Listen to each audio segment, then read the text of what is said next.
ನಮಸ್ಕಾರ ಸ್ನೇಹಿತರೆ. Team India T20 ವಿಶ್ವಕಪ್ ಭರ್ಜರಿಯಾಗಿ ಗೆದ್ದ ಬಳಿಕ ಈಗ ಭಾರತ ತಂಡದಲ್ಲಿಯೂ ಕೂಡ ಸಾಕಷ್ಟು ಬದಲಾವಣೆ ಮಾಡಲಾಗುತ್ತಿದೆ.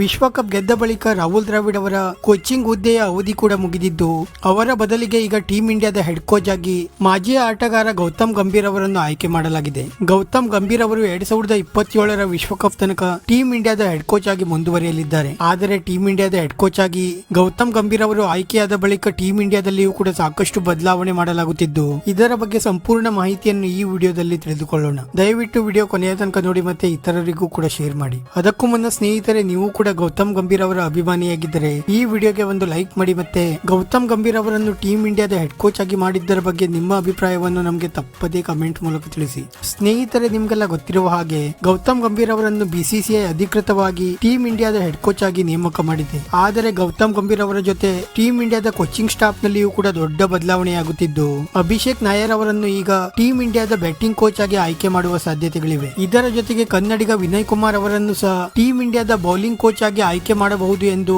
ಕೆಲ ಮಾಧ್ಯಮಗಳು ಈಗಾಗಲೇ ವರದಿ ಮಾಡಿವೆ. ಗೌತಮ್ ಗಂಭೀರ್ ಅವರಿಗೆ ತುಂಬಾ ಆಪ್ತನಾಗಿರುವ ವಿನಯ್ ಕುಮಾರ್ ಅವರನ್ನು ಬೌಲಿಂಗ್ ಕೋಚ್ ಹುದ್ದೆಗಾಗಿ ಮಾತುಕತೆ ನಡೆಸಲಾಗುತ್ತಿದೆ ಎಂದು ಹೇಳಲಾಗುತ್ತಿದೆ.